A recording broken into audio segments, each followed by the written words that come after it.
Muito bom dia para você que está acompanhando a programação da TV Evangelizar. Tudo bem, rapaziada? Tudo bem comigo também, graças a Deus.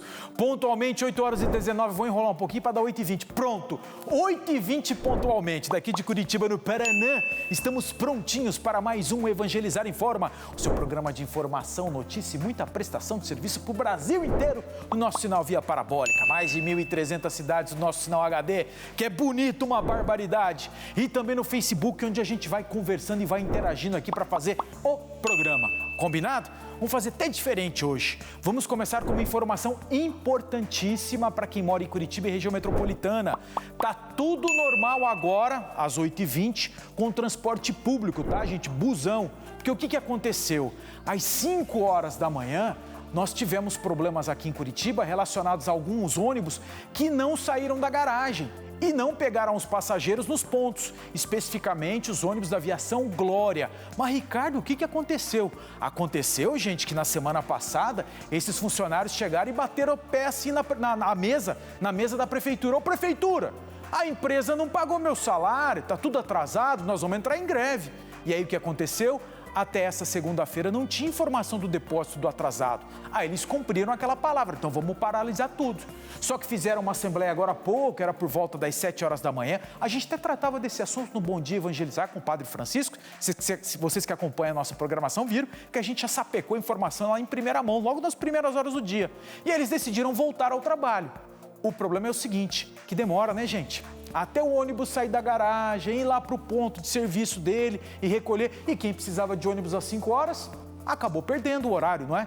Mas para voltar ao trabalho, e essa informação é importante, que eu aconselho a repassar esse tipo de informação no grupo de WhatsApp da família, informar quem precisa de ônibus aqui em Curitiba e região metropolitana, é o seguinte, para a volta para casa, na hora do almoço, tá tudo normal. Com o tempo, essas linhas vão ali se normalizando, principalmente do Boa Vista, o Bom Retiro e também nessa região do Atuba, aqui em Curitiba. Transporte coletivo normal, tá bom? Já que nós começamos diferente, vamos continuar diferente então, gente. Vamos dar um pulinho lá em Maringá, porque olha, nessa semana o que aconteceu? A abertura da exposição agrícola lá e a presença do Padre Reginaldo fazendo uma apresentação e lançando o livro, gente. Acompanhe. Paloma, mãe do pequeno Raul, de 2 meses, conta que o filho é uma prova de cura. A gravidez foi inesperada e antes do menino nascer, ela enfrentou sérios problemas de saúde. Tive Covid, aí eu tive complicações da Covid, eu fiquei 20 dias internada na UTI, sendo desses 20 dias, 11 dias fiquei entubada. E um mês depois, aí eu saí da UTI, vim para casa, um mês depois eu tive trombose. E logo depois eu descobri uma gravidez que veio junto com a minha cura, né? Paloma foi junto com a mãe e o filho para o lançamento do novo livro do Padre Reginaldo Manzotti em Maringá, que fala justamente sobre o poder da cura. Um livro que vem de encontro às necessidades que o mundo enfrenta atualmente. A proposta do livro é levar as pessoas, mas individualmente, a um processo de encontro com este ser curativo que é Deus. Porque Deus nos fez perfeitos, à sua imagem e semelhança. Nós que nos permitimos perder a essência do bem, do amor, do perdão, da bondade. Em O Poder da Cura, Padre Reginaldo Manzotti revela os caminhos para tomar posse da cura física e espiritual.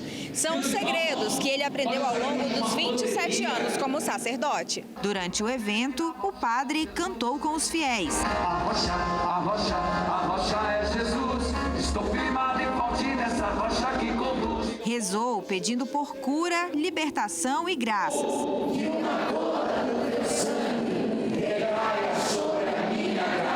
E deu à multidão conselhos preciosos.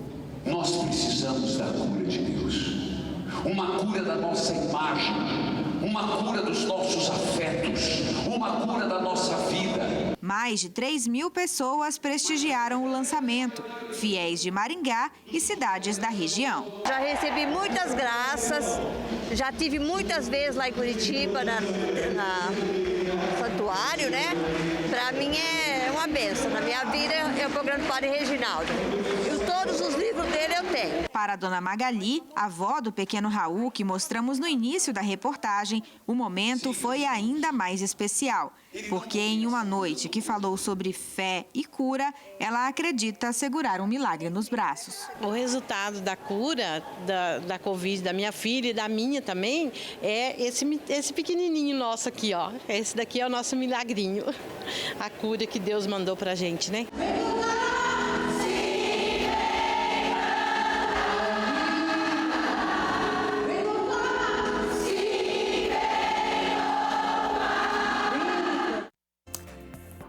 Falamos aqui do transporte coletivo em Curitiba, que já voltou ao normal, e outra informação importante para quem, caminhoneiro principalmente, que costuma pegar 101, que começa lá no Rio Grande do Norte e termina aqui no Rio Grande do Sul, não é verdade? Numa altura de um trecho lá em Santa Catarina ontem, ficou totalmente interditado, gente. Quer ver as imagens? Olha só isso aqui, ó. Isso aqui é consequência de uma adutora de esgoto que acabou estourando, extravasou tudo para a pista e não havia caminhão que passasse. Isso na altura do município de Araquari, em Santa Catarina. Ô Ricardo, mas está interditado ainda? Não, gente. Ontem à noite, informações que nós apuramos agora há pouco com a Polícia Rodoviária Federal. Essa água já baixou, foi feita uma limpeza ali também e as duas pistas, ó, são 4 pistas, tá? As duas sentido Rio Grande do Sul, duas sentido Paraná em Santa Catarina. As 4 pistas, portanto, estão liberadas para o tráfego de caminhões. E aí tem gente que fala, nossa, Ricardo, que sexta-feira vocês noticiaram que a coisa estava feia em Santa Catarina por causa da chuva. Isso aqui nada tem a ver com a chuva, informações da Polícia Rodoviária Federal, tá? É que estourou lá um encanamento de esgoto e acabou provocando esse tipo de transtorno. Falando sobre as consequências da chuva, aquele ciclone que passou por Santa Catarina na semana passada, a informação que nós temos é de que já são 23 municípios que decretaram estado de emergência por causa dessas chuvas. E o número de vítimas fatais ficou em 3, um número que nós já informávamos na última sexta-feira. As informações dão conta de que não há estradas interditadas por causa de queda de barreiras, estradas federais, tá? Queda de barreiras ou também por causa de alagamento. E também não temos informações de que a chuva continuou durante esse fim de semana e que agora a expectativa da Defesa Civil Estadual é dar com a estiada que deu, com a paralisação da chuva, os rios retomando o seu leito normal, tá bom? Estamos acompanhando para dar informações. Daí já aproveito e já falo da previsão do tempo para hoje, que aqui em Curitiba amanheceu frio, gostoso, 12 graus, bacana, né, Pega? 12 graus é sossegado. Então vamos à previsão para o Brasil inteiro aqui com a Agência Clima Tempo no ar? Taca-lhe pau!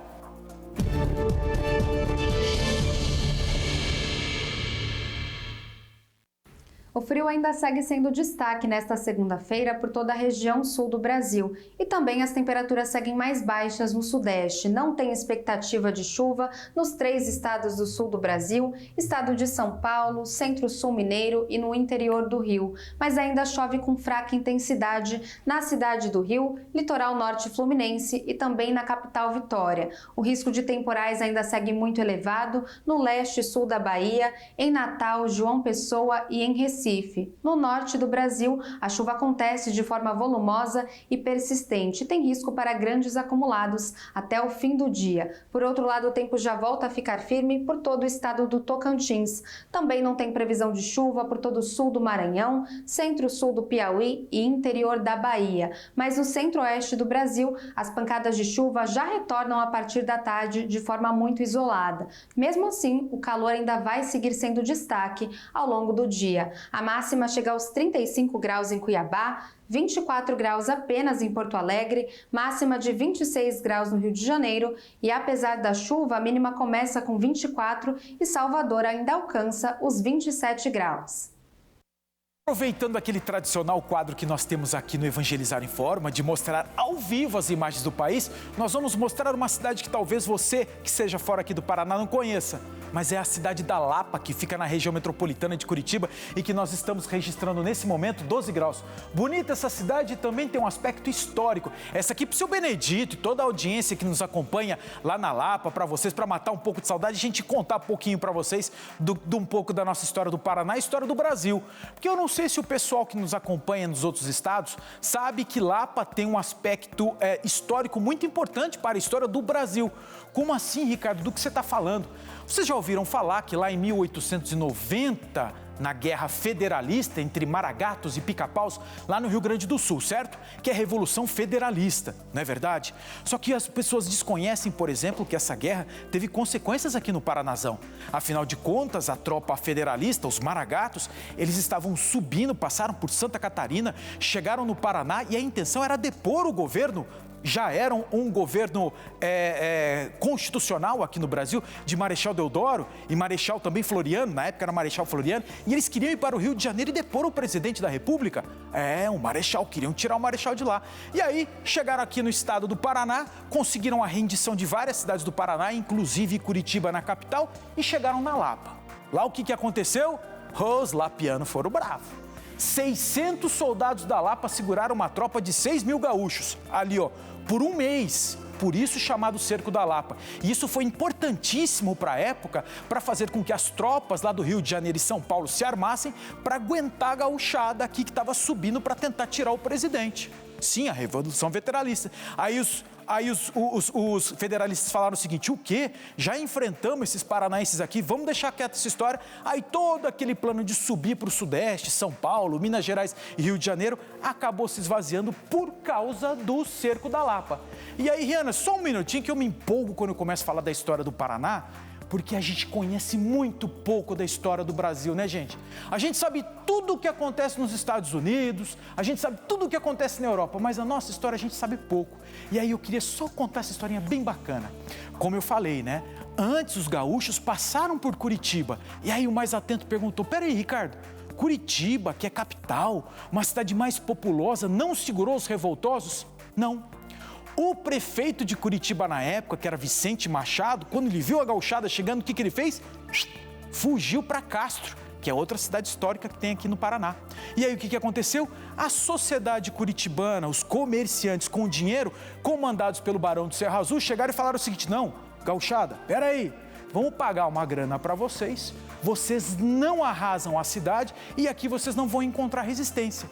Porque esse era o aspecto histórico, que onde os federalistas passavam, acabavam com tudo.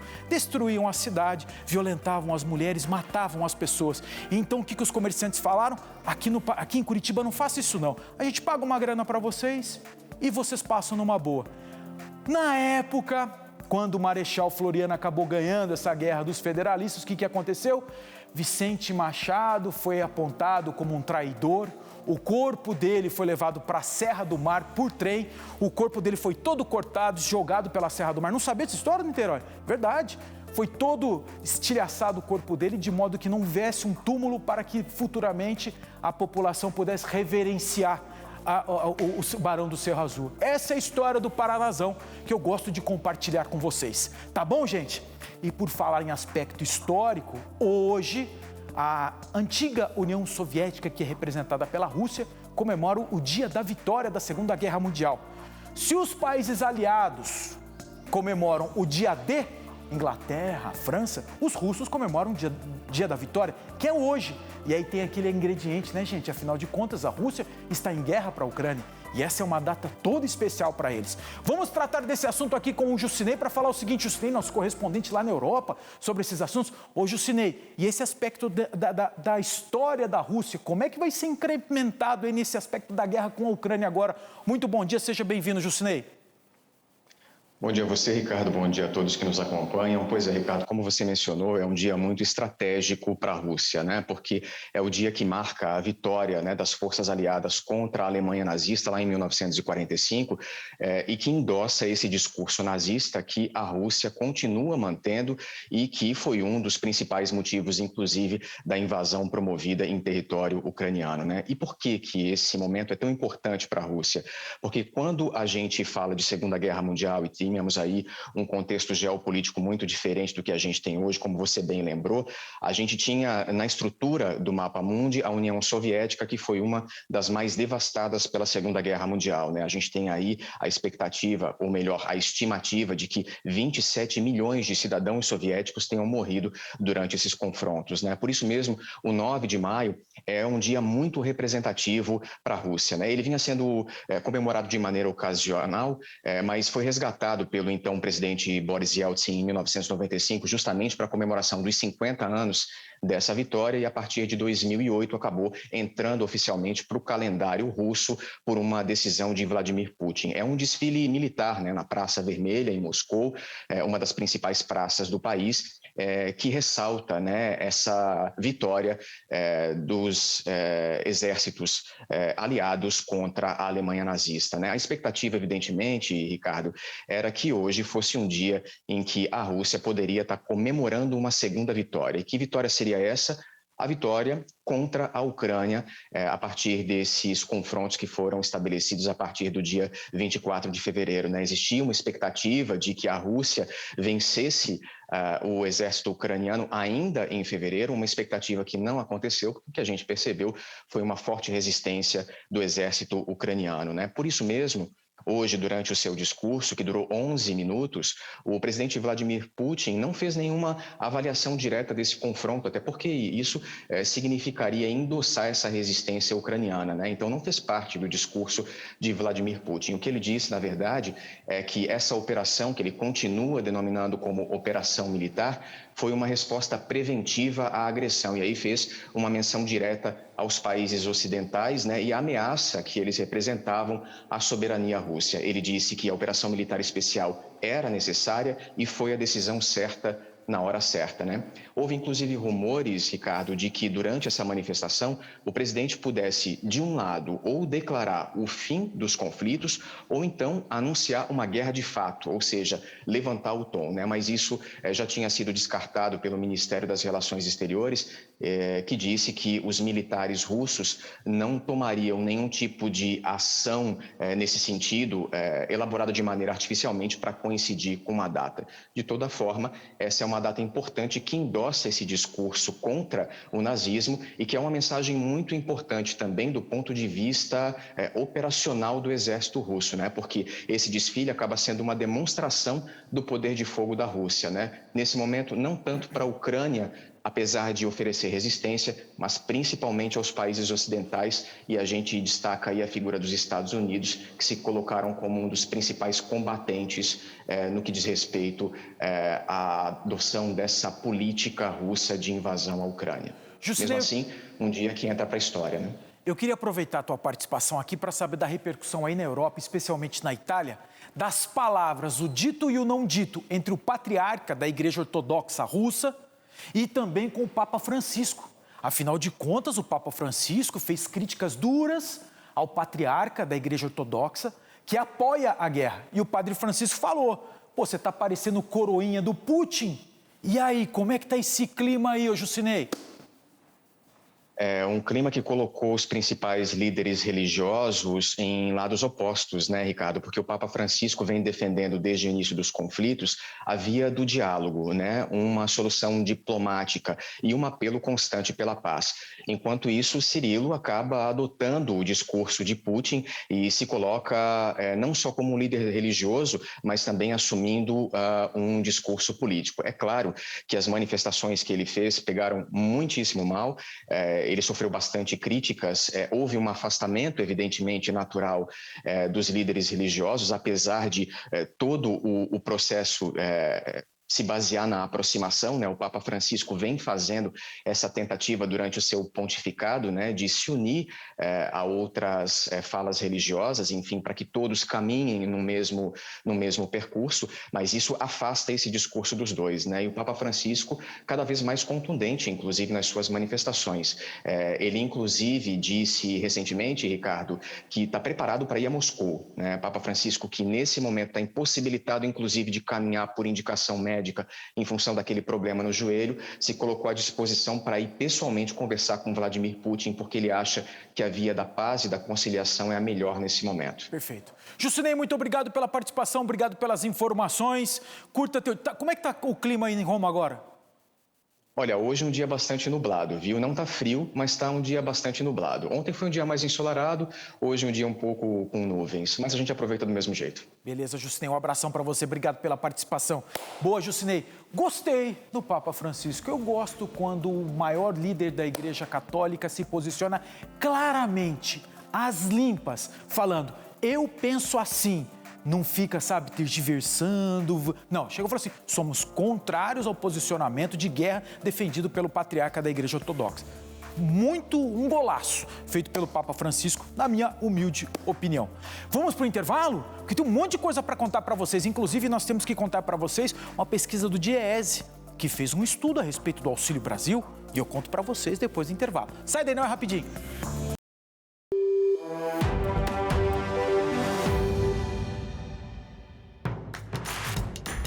Não perca mais nenhum vídeo da TV Evangelizar. Inscreva-se agora.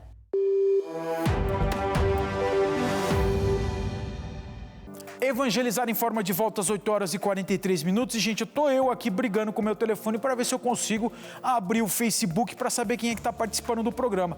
Vocês me desculpem aqui, mas tá feia a briga aqui, tô perdendo. Vamos fazer o seguinte, vamos de notícia, vamos de informação. Vamos falar da baita homenagem que foi feita aqui em Curitiba para as mamães. Afinal de contas, né, gente? Fim de semana foi mais gostoso agora, né? Com aquela reunião em família, não é verdade? Para comemorar o Dia das Mães, né? Pela primeira vez, eu gosto de lembrar isso, para a gente não esquecer jamais. Depois de 2 longos anos sem vacina e com as pessoas limitadas ali a esses encontros, finalmente pudemos fazer aquele encontro Dia das Mães com a família reunida, né? Acompanhe. Um jardim especial para mostrar às mamães o tamanho do amor que sentimos. Quem veio até o Santuário Nossa Senhora do Perpétuo Socorro, em Curitiba, pôde expressar todo o carinho nesses delicados corações de papel. O pequeno José Miguel fez sua parte e deixou a Luciana muito feliz. O coração enche de alegria, né? Ter ser lembrada com carinho, né? Com esse amor que todo ano o Santuário ele faz essa homenagem pra gente, né? Então chegar aqui, ser recebido com o coração e saber que a gente vai estar em oração já é um presente, nossa, sem palavras, né? Foi uma iniciativa que a gente tomou de colocar o nome das mães, tanto viva como falecidas, né? Para que a gente possa lembrar no Dia das Mães deste momento especial, lembrando de todas as mães. No santuário, o dia todo foi dedicado a elas. As missas em homenagem às mães despertaram emoção e, principalmente, lembraram da importância que elas têm em nossas vidas. Parabéns a vocês, mulheres. Que vocês continuem assim, perseverantes na vida. É uma bênção quando a gente tem a oportunidade de agradecer pelo dom da vida de nossas mães. E aqui no santuário, os 10 horários de missas deste domingo, todo dedicado a elas. É uma forma de homenagear aquelas que um dia, né, assumiu esta vontade de Deus na vida delas e possibilitaram a vida, cuidaram, protegeram e que agora precisam ser cuidadas, protegidas, e a nossa oração é para elas. Durante uma das celebrações, os alunos da Escola de Música do Santuário fizeram uma surpresa.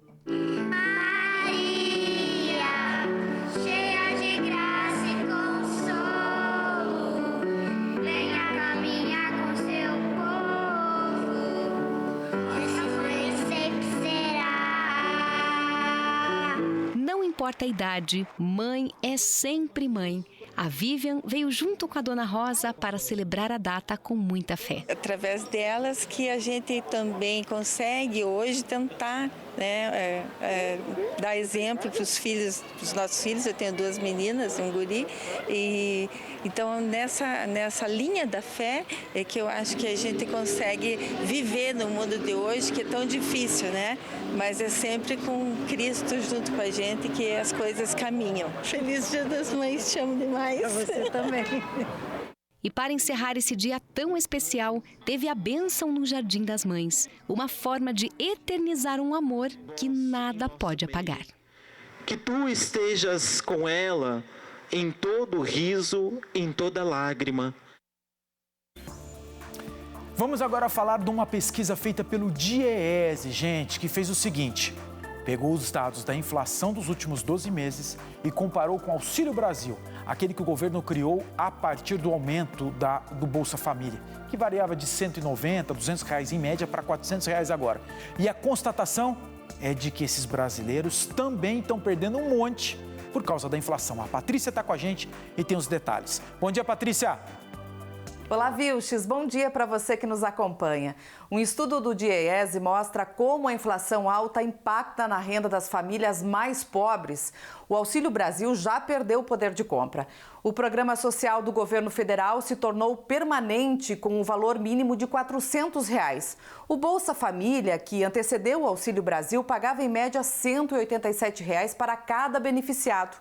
Mas a inflação alta está corroendo o valor do benefício. O DIEESE calculou, de janeiro a abril, a inflação acumulada somou 4,31%. Se o Auxílio Brasil acompanhasse esse índice, ele estaria hoje em R$ 417. Ainda assim, seria insuficiente para comprar uma cesta básica em qualquer capital brasileira pesquisada pelo DIEESE. Em Aracaju, onde está a cesta mais barata, o preço médio é de R$ 524. Em São Paulo, a mais cara, R$ 761. As novas regras aprovadas para o Auxílio Brasil só prevêem correção de valor do benefício uma vez por ano. E hoje eu fico por aqui. Uma ótima semana para todos. Vilches. Valeu, Patrícia. Obrigado pela participação. Agora é o seguinte, gente. Vocês já fizeram aquela programação da TV Evangelizar junto com a Peregrina Brasil? Aquela viagem? Não. É o roteiro, gente, com o padre Rogério Melo, também o diácono Luizinho, da Missão Paz e o Domini, conhecer as grandes basílicas europeias, na Itália e na França. Vocês já pararam para pensar isso? 16 dias lá, viajando, de espiritualidade, imersão na Bíblia, visitando os lugares das aparições de Nossa Senhora, nas histórias dos santos e na cultura dos dois países. Vocês sabem, na lista, ali, a Torre Eiffel de Paris, está na lista? Está na lista. Mas também tem ali, por exemplo, Roma, onde os apóstolos Pedro e Paulo foram martirizados. Também o Vaticano, São Giovanni Rotondo, que é a terra do Padre Pio, e a gruta onde São Miguel Arcanjo apareceu. Também tem a cidade de Lanciano, onde encontra-se o milagre eucarístico. Assis, que é terra de São Francisco e Santa Clara, e também Cássia, cidade de Santa Rita, conhecida como a Santa das Causas Impossíveis. Na lista também tem Pádua, gente, onde está Santo Antônio. E também vamos até Veneza, imagina, conhecer a Basílica de São Marcos, onde estão os restos mortais do evangelista Marcos. Depois também Paris, visitar o Santuário da Medalha Milagrosa de Nossa Senhora das Graças, a Torre Eiffel e a Igreja de Sacré-Cœur. Peregrinar nos faz entender melhor as Sagradas Escrituras, afinal somos todos peregrinos. Peregrinar também é evangelizar, e evangelizar é preciso. Peregrina Brasil e TV Evangelizar, realizar o seu sonho é a nossa missão. E engasguei. Tô falando demais hoje, mas anota o telefone para fazer contato. A saída é no mês de julho, mês 7, tá? Telefone para contato, gente, 011 2942 8332. Repita, 11 2942 8332. Mês que vem não, mês de julho. Eu tô com o mês que vem, porque mês que vem eu tenho férias. Tá sabendo, Rihanna? Mês que vem eu tô de férias, gente. Vou tirar uns 15 dias de férias aí. Pensando o quê? Descansar um pouquinho também. Ah, rapaz, só vocês? Eu também. Fazer o seguinte, agora nós vamos falar de mudanças no Enem. Teve mudança, Ricardo? Sim, anunciadas no final da semana passada. Na sexta-feira de manhã pelo Ministério da Educação. A Andressa tem os detalhes e as informações pra gente. Bom dia, Andressa! Bom dia, Vilches. Bom dia para você que nos acompanha. E a prova que serve de avaliação de estudantes para a entrada em faculdades e universidades vai mudar. A informação foi divulgada pelo Ministério da Educação e será colocada em prática nas provas do Enem de 2024. A intenção é cobrar conhecimento específico da área que o futuro universitário pretende cursar. Hoje, as provas são aplicadas em 2 dias, com conteúdo igual para todos os participantes. E aí está a principal mudança. A prova comum de conhecimento em matemática e português está mantida, junto com redação e também em inglês. No outro dia de prova, o aluno irá fazer as questões específicas da área conforme a opção do curso que pretende frequentar. Mais mudanças serão feitas na aplicação das provas do Enem com intenção de deixar o processo mais tecnológico. E aí, Vilches, o que você achou da nova mudança? Então, dona Andressa, eu estava até conversando com a Andressa porque ela é do tempo que se faz. Ela é do tempo, tá na lista aí do pessoal que faz Enem. Eu que não sou do tempo do Enem. E eu estava falando com ela das questões, né?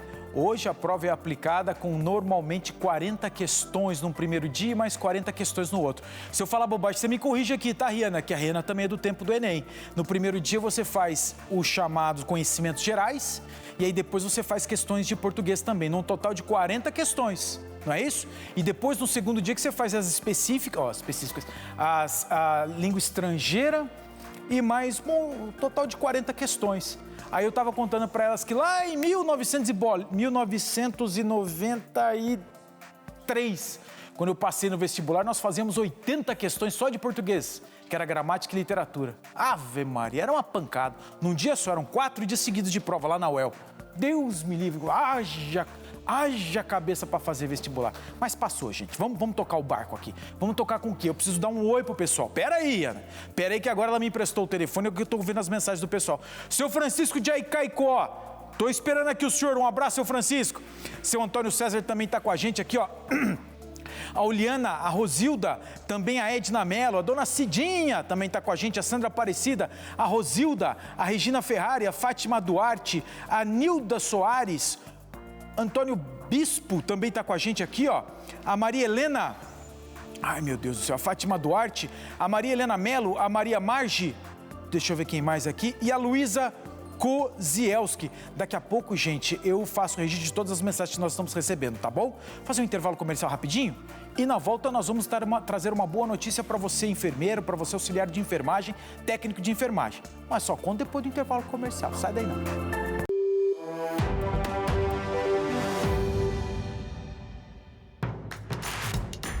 Não perca mais nenhum vídeo da TV Evangelizar. Inscreva-se agora.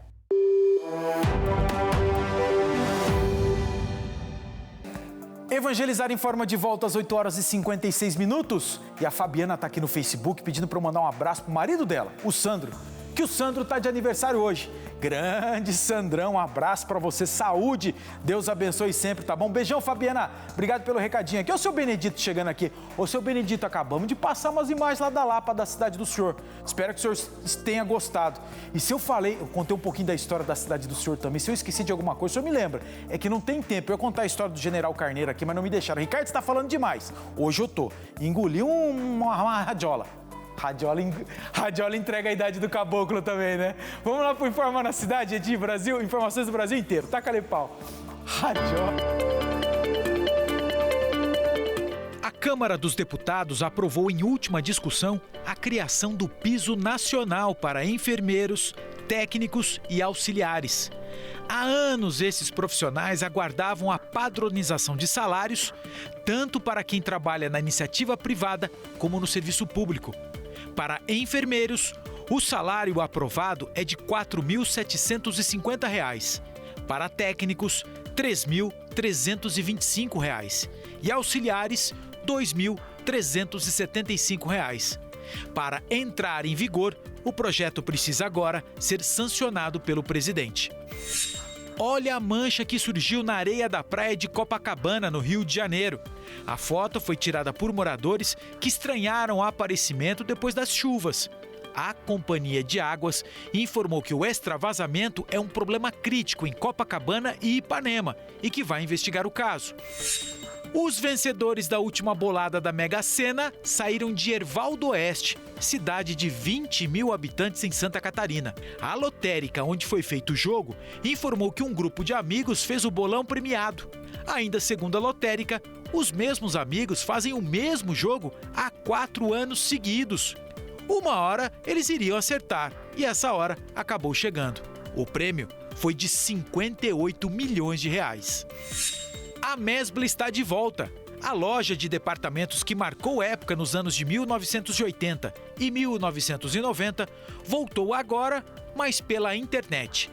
A marca foi comprada por 2 sócios que não atuam no ramo e vão vender de tudo por lá: eletrodomésticos, eletrônicos, móveis, brinquedos. A Mesbla fechou em 1999, depois de 23 anos nas principais cidades do Brasil. O pessoal da minha geração tem uma memória afetiva da Mesbla. Em Niterói. né? Poxa, Mapping também, que o Mapping não tinha no Paraná, era só em São Paulo. Aqui era Mesbla. Meu Deus do céu, minha mãe, professora do estado, quando ela recebia, levava eu e minha irmãzinha lá para Mesbla.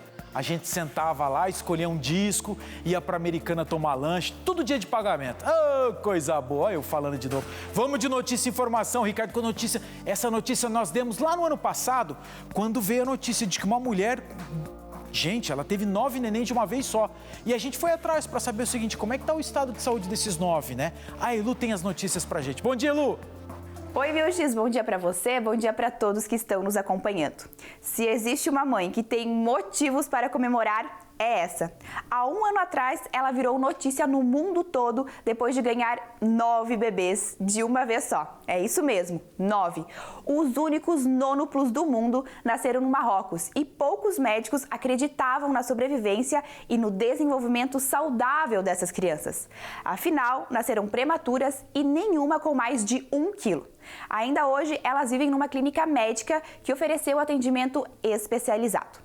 Os nascimentos múltiplos são considerados arriscados para as mães e para os bebês. Em partos com mais de 4 crianças, as mães são até aconselhadas a interromper a gravidez nos países onde isso acontece de forma legal. Essa semana, os irmãozinhos comemoraram o aniversário de 1 ano e, para a surpresa dos médicos, todos estão bem.